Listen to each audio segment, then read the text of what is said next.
السلام عليكم، ازيكم يا حبايبي؟ عاملين ايه؟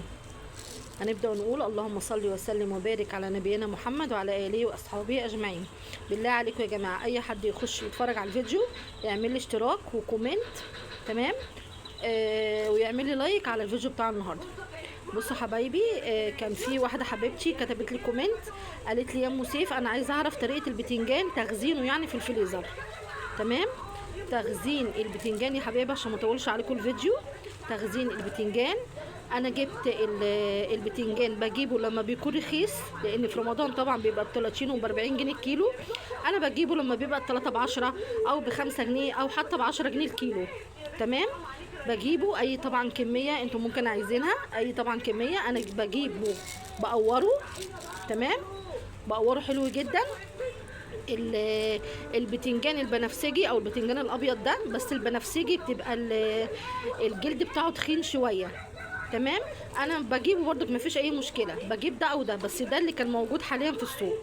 بجيبه قورته كويس جدا، وبصوا حطيته في الزيت يا دوبك قليته كده وكده، شربته بس، شممته بس النار في الزيت. تمام؟ طريته وبقى بالمنظر ده، وبحطه في اكياس وبحطه في الفريزر، بيقعد معايا من السنه للسنه. انا دلوقتي طلعته خليته يفك يا حبايبي، وقلت ايه اعمله على طول محشي. بصوا انا طلعته فك بقى عامل بالمنظر ده. بصوا بقى انا بقى يعني هو بيبقى طري، بحاول ان انا افتحه عشان احشيه كويس جدا، وبيبقى طعمه خرافه والله يا حبايبي، بيبقى طعمه خرافه. انت يا دوبك قوريه كويس، اغسليه حلو جدا وسبيه الصفه من الميه عشان ما يطرطش معاكي في الزيت، ويا دوبك قلبيه في الزيت تقلبتين ثلاثه كده، وسبيه يبرد وعبيه في اكياس. هيقعد معاكي والله العظيم من السنه للسنه. جربيه وبادعي لي بقى بالله عليكي اما تجربيه ان شاء الله ويعجبك بنفس الطريقه يا حبيبتي. تمام؟ او عملت الكيس ده والكيس ده، انا مطلعاهم الاثنين عشان هعملهم. تمام؟ انت بقى بتحطي الكميه اللي تعجبك في الكيس. تمام؟ وبرضك عملت ايه، خزنته، لانه طبعا بموت فيه، بيبقى سبايسي كده في المحشي وطعمه تحفه. بصوا الفلفل ده، بصوا عامل زي البلح. بصوا الفلفل ده عامل زي البلح. بصوا انا لسه مطلعاه من الفريزر، بصوا التلج اهو. بصوا كنت برضك مخزنه، بجيبه وبقوره وبحطه في الفريزر. بصوا بيبقى بالمنظر ده اهو. بصوا وبحشيه وبحطه برصه في الحله، وبيبقى تحفه تحفه تحفه في الاكل، عشان هو حراق، فاحنا حتى بنحب الحاجات الحراقه قوي.